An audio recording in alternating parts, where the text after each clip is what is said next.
Priča o dobroj rodi. Stojanka Grozdanov Davidović. Bila jedna bistra, plava i velika bara.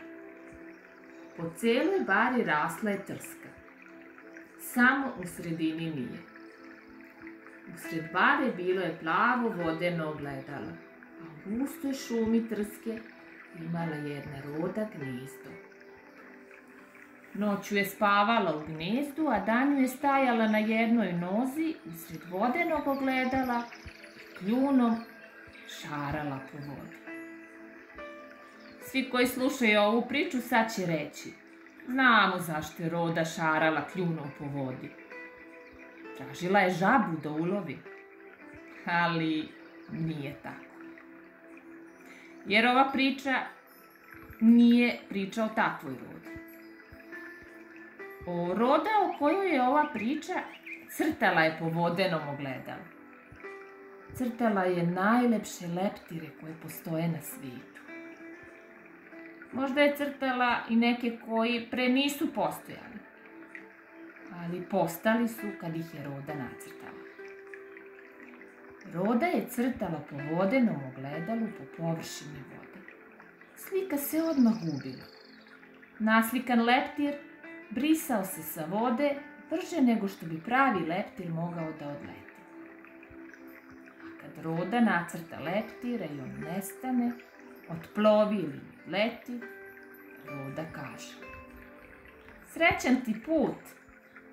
I crta novog leptira još lepšeg. A kad je lovila žabe? Ova Roda nije lovila žabe.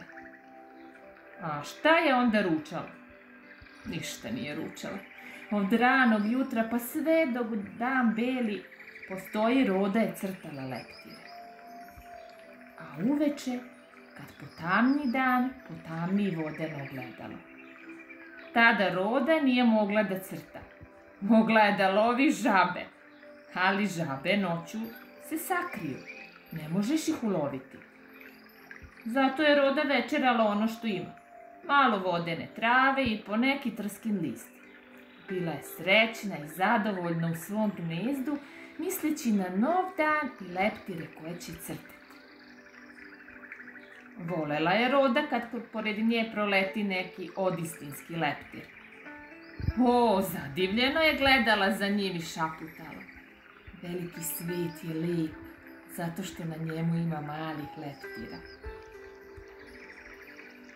Jednog dana, dok je Roda crtala leptira kljunom po vodenom ogledalu, proleti tim putem pravi leptir.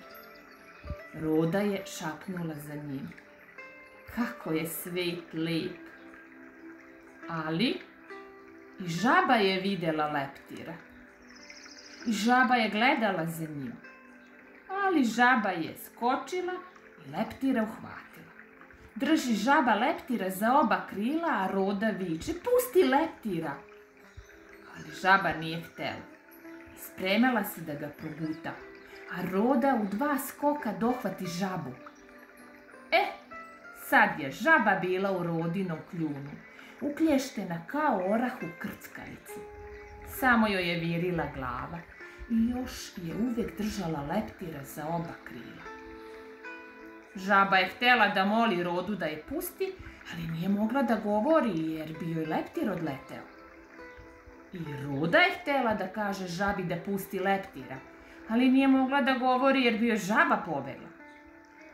Samo leptir, kome je žaba držala krila, mogao je da govori i rekao: dobra Rodo, hoćeš pustiti žabu ako žaba pusti mene? A dobra Roda klimnula je glavom da hoće. Samo šta vredi, žaba je bila glupa i ništa nije razumela. Žaba tu nije videla korist za sebe. Mislila je: ako pustim leptira, a Roda pusti mene, svi će ostati gladni. Bolje da ja progutam leptira i da se naručam, a Roda neka proguta mene, pa neka se naruča. Glupa žaba. Nije se setila da joj ne vredi ručak u stomaku kad je neko proguta. Glupa žabo, zini da ja odletim, onda tebe Roda neće pojesti. ljutito je povikao leptir. Žaba nije htela da zine, ali je morala nešto da pita, jer ništa nije razumela. Ali čim je otvorila usta, leptir odleti.